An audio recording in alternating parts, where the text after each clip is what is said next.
Hello বন্ধুরা, আজকে যে বিষয় নিয়ে আলোচনা করব সেটা হচ্ছে মিসলেনিয়াস 2024।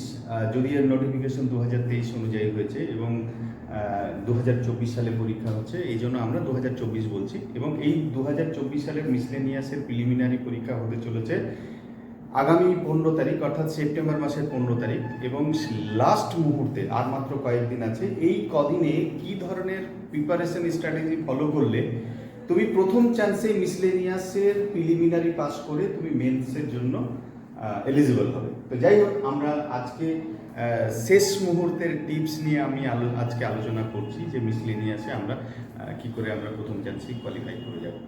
তো যাই হোক, আমরা আগে বলেই দিই, সেটা হচ্ছে যে পাবলিক সার্ভিস কমিশনের মাধ্যমে, পশ্চিমবঙ্গ সরকারের পাবলিক সার্ভিস কমিশনের মাধ্যমে WBCS এর পরে সবথেকে গুরুত্বপূর্ণ চাকরি পরীক্ষা হচ্ছে যে মিসলেনিয়াস।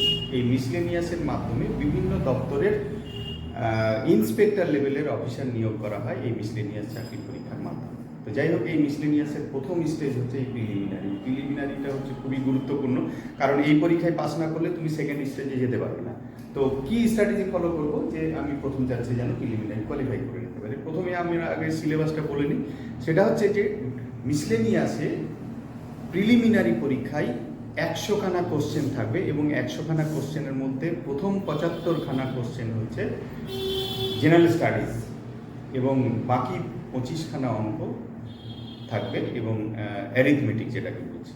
তো এই 100টা কোশ্চেনের মধ্যে সময় থাকবে হচ্ছে 1.5 ঘন্টা। তো যাই হোক, এই 100টা কোশ্চেনের মধ্যে প্রথম 75টা হচ্ছে জেনারেল স্টাডিজ। এই জেনারেল স্টাডিজটা কি? জেনারেল স্টাডিজটা হচ্ছে যে আমাদের সাবজেক্টিভ জিকে থাকে, কারেন্ট অ্যাফেয়ার্স থাকে, ট্র্যাডিশনাল জিকে থাকে। এবং আমরা সবাই জানি যে সাবজেক্টিভ জিকের মধ্যে ভারতের ইতিহাস থাকবে, ভারতের স্বাধীনতা সংগ্রাম থাকবে, ভারতের সংবিধান থাকবে, ভারতের অর্থনীতি থাকবে এবং এর প্রাথমিক ধারণাগুলো থাকবে।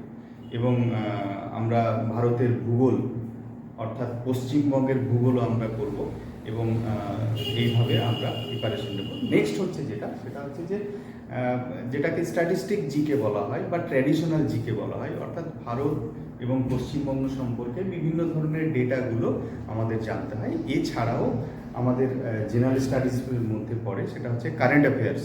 কারেন্ট অ্যাফেয়ার্সটা হচ্ছে যে যেদিন থেকে পরীক্ষা হবে তার আগের 6 মাস বা আগের 1 বছর যদি ভালো করে সাম্প্রতিক ঘটনাগুলোকে যদি ভালো করে জেনে যেতে পারো, তাহলে তুমি এই কারেন্ট অ্যাফেয়ার্সে তুমি অনেকটাই সাফল্য পেয়ে যাবে। নেক্সট হচ্ছে যে সাবজেক্টগুলো কি করে করবে তুমি এই শেষ মুহূর্তে।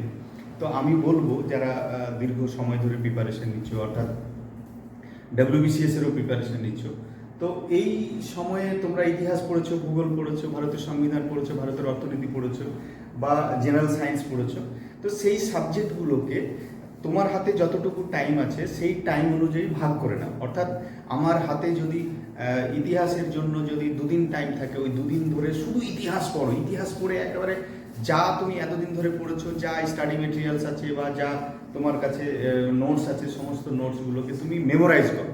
ঠিক একই রকমভাবে জিওগ্রাফি যদি একদিন সময় থাকে, সেই একদিন ধরে ওয়েস্ট বেঙ্গল জিওগ্রাফি এবং ইন্ডিয়ান জিওগ্রাফি একেবারে সাবজেক্ট ধরে ধরে তুমি যা যা স্টাডি মেটেরিয়ালস আছে, যা নোটস আছে, যা টেক্সট বুক আছে, সমস্ত কিছু প্রিপারেশন নাও।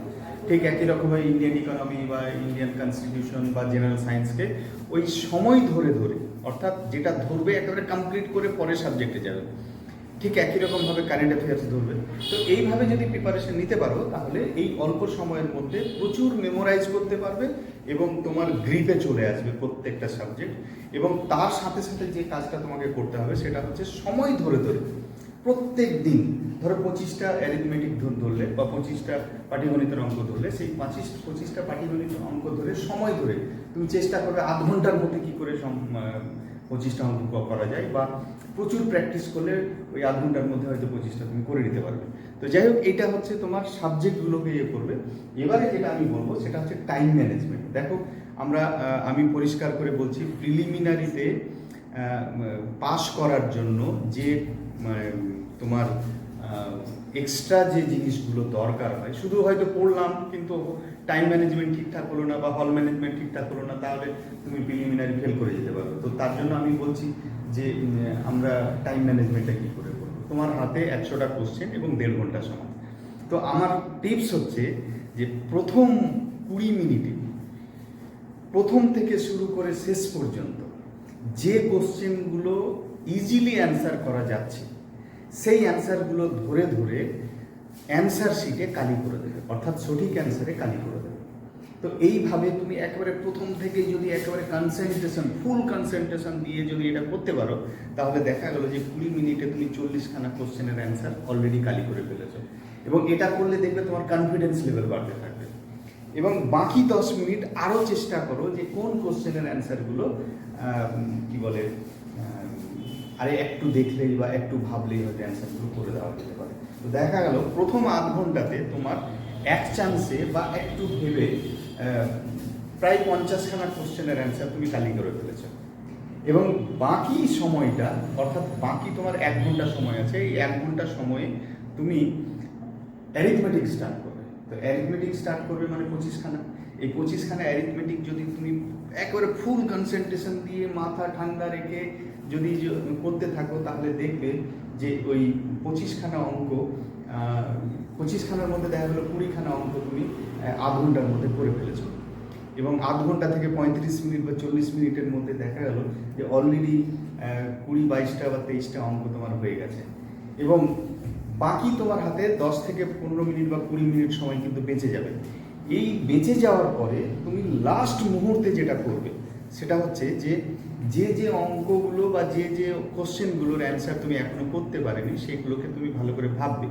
ভাবার পরে তুমি যেটা করবে সেটা হচ্ছে যে কোশ্চেনের অ্যান্সার তুমি করতে পারছো না তার কোশ্চেনটা বাংলাতেও দেখবে, একবার ইংরেজিতেও দেখবে। কারণ হচ্ছে যে অনেক সময় বাংলাতে বুঝতে পারলে না ঠিকই, কিন্তু ইংরেজিতে বুঝে যাচ্ছ, বা ইংরেজিতে বুঝতে পারলে না বাংলাতে বুঝে যাচ্ছ, তাহলে ভাষাটা পরিষ্কার হবে।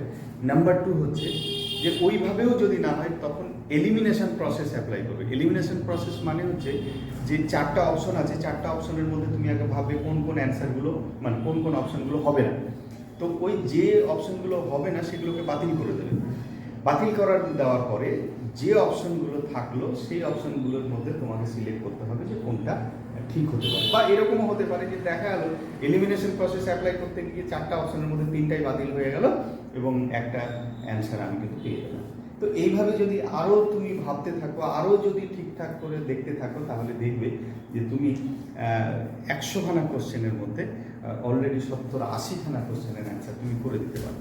এবং এই 80খানা কোশ্চেনের অ্যান্সার যদি ঠিকঠাক করে দিতে পারো, যদি 10টা ভুলও হয় সেক্ষেত্রেও তোমার কোয়ালিফাইং নম্বর কিন্তু চলে আসবে। এবং আমি কাট অফ মার্কের কথা বলে রাখি যে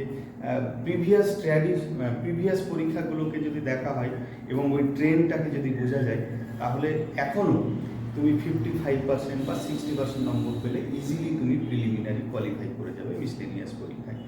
এবং আরেকটা জিনিস আমি বলেছি হল ম্যানেজমেন্ট। দেখো, হল ম্যানেজমেন্টের কথা আমি বলে রাখি, সেটা হচ্ছে যে হলে অনেক সময় কী হয়, অপ্রীতিকর সিচুয়েশন তৈরি হয়। কারণ হচ্ছে যে অনেকে হয়তো লিখতে পারছে না, তোমাকে আগ বাড়িয়ে কাউকে বলার দরকার নেই, বা ধরে নাও আশেপাশে যদি কেউ জিজ্ঞেস করে, বা আশেপাশে হয়তো অনেকেই আছে যারা হয়তো জানে না বা পারছে না বা জিজ্ঞেস করছে, এগুলো কিন্তু করতে যাবে না। কারণ মাথা ঠান্ডা রাখতে হবে। ভাই, তুমি পরীক্ষা দিতে এসছো, সিরিয়াস পরীক্ষা দিতে এসছো, তুমি তোমার কাজে ফোকাস দাও এবং তুমি সবসময় চেষ্টা করো যে তোমার পরীক্ষা যেন ভালো হয়। এদিক ওদিকে কী হচ্ছে তোমার অত তাকিয়ে লাভ নেই, ভেবে লাভ নেই, শুধু তোমার ফোকাস দেবে।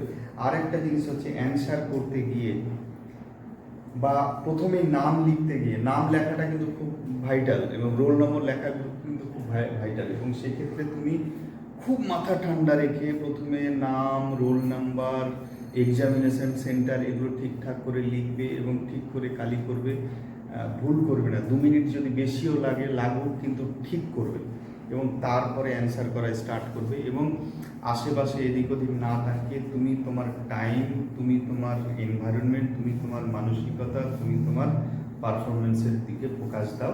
দেখবে নিশ্চয়ই তুমি ভালো পরীক্ষা দিতে পারবে এবং মিসলেনিয়াস প্রিলিমিনারি কোয়ালিফাই করে মেন্সের জন্য তুমি পরীক্ষা দিতে যাবে। ঠিক আছে, এইভাবে যদি তুমি করো তাহলে প্রিলিমিনারি কোয়ালিফাই করবে। ধন্যবাদ।